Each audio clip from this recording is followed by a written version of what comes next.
Anita, as we age, we are seeing more and more people passing away, like our parents' generation and even our generation.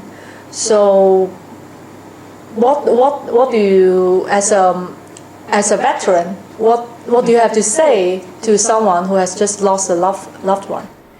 I would say that. You know, we feel that, of course, we feel the loss when we lose someone. I would want to assure everybody that when your loved one passes away, they are going somewhere so much better. I mean, they are being relieved from their pain and the struggles that they're facing here, being sick or going through the dying process. They are, and they're not going anywhere. I would want people to know that they can still communicate with their loved ones. And so sometimes when we lose somebody, when somebody dies, we feel really guilty because we didn't have that closure with them. We didn't have the final conversation. I would want people to know that you can have that conversation with them. Anytime. They can hear you. They can hear us. I speak to my father all the time. I speak to my best friend all the time. And I feel their guidance when I speak to them. And you can, when you look for the signals and the guidance, you will actually feel it and see it. So you can speak to them anytime. The other thing is that a lot of people feel, or they believe, they have to do certain things to send them off in a good way. You know, like they have to do certain ceremonies and things like that. I want people to know that when you do those things, it's not for them. They're fine. Once they've passed, they are completely fine. They're more than fine. They've gone to really an amazing place. On this realm, what you do, you're doing it for yourselves, for the loved ones. So the loved ones need to do whatever they have to do for their own healing, for their own grieving, according to their culture, or, you know, so as to give whatever the family members need in terms of rituals and all. But you don't have to worry about getting stressed out and being confused about like what ceremony, what style. It's not going to affect your deceased loved one. It's absolutely not going to affect them. The only thing that can affect them is you emotionally, if you are holding on to them, if you are worried, because they want you to be happy. So all you have to do, no matter what ceremony you do, whatever it is, even my mother went through the same confusion when my father died. People were telling her to do the 12-day Hindu ceremony. Some were saying, no, the 4-day one is fine, and our priest was telling her something different. So she was really confused, because they would say, oh, the spirit won't pass to the right realm correctly. But now I realize that none of it is true. The only thing they want is for you to be happy. So the only thing that you need to do is inwardly communicate with them and just tell them that I love you and I set you free. Even if you have a loved one who's in a coma, they can tell what you're saying. They can hear everything that you're thinking, and even things you're saying. So if they're in a coma, instead of like holding on to them, just let them do what they need to do. Say, I set you free. Of course, if you come back, I will be overjoyed. But I need you to do whatever is right for you. You know, hearing you say that, of course, this is not the first time I heard you say that. When you said that to me, it was really reassuring for me, because my my father also was in a coma for almost 2 days, and I did not get to say goodbye to him. But yeah, so I now believe, because I have experienced that connection with him, that it doesn't really matter. Yeah, it doesn't end. Yeah, and I think I shared with you that before. A few months after he passed on, I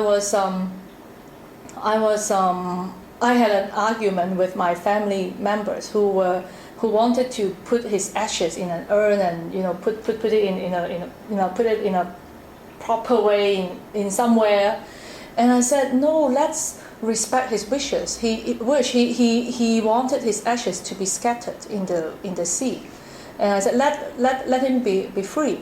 So I went to sleep with that thought, and I dreamt of him. So that was the first time I dreamt of him, and he was very happy. He was perfect in his best self, and we hugged and we had an eye contact, and then I heard him. It was like I sensed. He said, "I'm here." Wow. Yeah. Yeah. And so what I got is, when I got up, I realized, it's not worth us arguing. Yeah. And if my family members feel better to put his ashes in a certain place, and let them do it. Doesn't matter. And the strangest thing, which is very amazing, is I opened the first email that I got that day. It was kind of like a junk mail, and I don't know why I opened it. And it opened into a poem, and it's a poem. I think it's like a traditional Irish poem. Yeah. And the gist of it is, don't cry for me in front of my grave. I'm not here. I did not die. Wow. Wow. That's powerful. Yeah, and it basically says, I am, one with the wind and the spring and the trees, and wow, I was bawling my eyes out. Wow. And I was like, wow. So do I need more proof that we are connected? It's quite incredible. Yeah. I know. It really is. Yeah. So I have this theory that the more people in my life that have died, the more angels that I have. Yeah. So in a way, it sounds horrible, but there is a benefit to any disaster.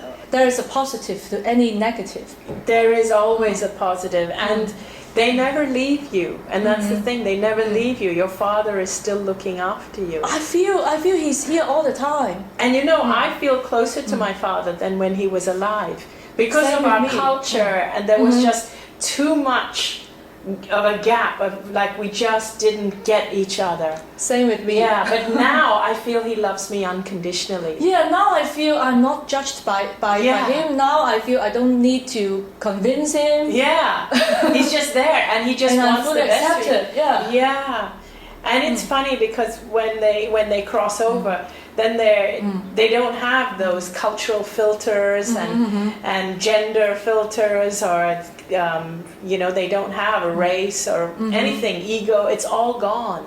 Their agenda, everything is gone. All they feel is just unconditional love. Yeah, so I can feel him. I can feel all my friends who have passed on. I feel that I have more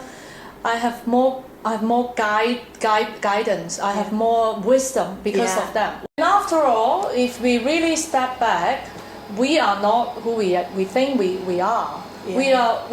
We are just playing out a role. We are all just like a droplet in an ocean of consciousness. Yeah. So yeah, you can say my father is still here, but you can also say, he's not here because he's returned to the ocean. Yeah. And he can be in different places at the same time. At the same time. Exactly. He's in different places at the same time. Oh, one thing I wanted to ask you about is, during your NDE, you mentioned that you didn't see any like image of God or like deity, but after your NDE, you have researched on other people's experiences. And what is interesting is that people see images based on their belief system. Yeah, that's what a lot of people say. Yeah, many of the NDE researchers like Raymond Moody and so on, they say that people see images based on what they, their belief system or their culture. Yes. Yeah. Yeah. So there's really no need to be too focused on whether my belief system is better than yours, or if you don't believe this, you won't go to heaven. No, none of it is true, because what I experienced, what I actually experienced in the other realm, is that not only did I not have a physical body, like when we leave this earth, we leave behind our physical body. When I was there, when I was in the coma, but the person that I was outside of my body, what I experienced, the energy, it felt like I was pure consciousness. So I had no body, I had no gender, I had no race, I had no culture, no religion, no ego, no layers of filters of conditioning. All of that got left behind. All of that was with my body, which was lying there on the hospital bed. But there I was, just pure consciousness. And my father, that's all he was pure consciousness. Even he no longer had gender or culture or ego or conditions or layers of filters or anything. And so it's like we just merged, we just completely understood each other. Like when we used to communicate in physical life, we used to always end up arguing.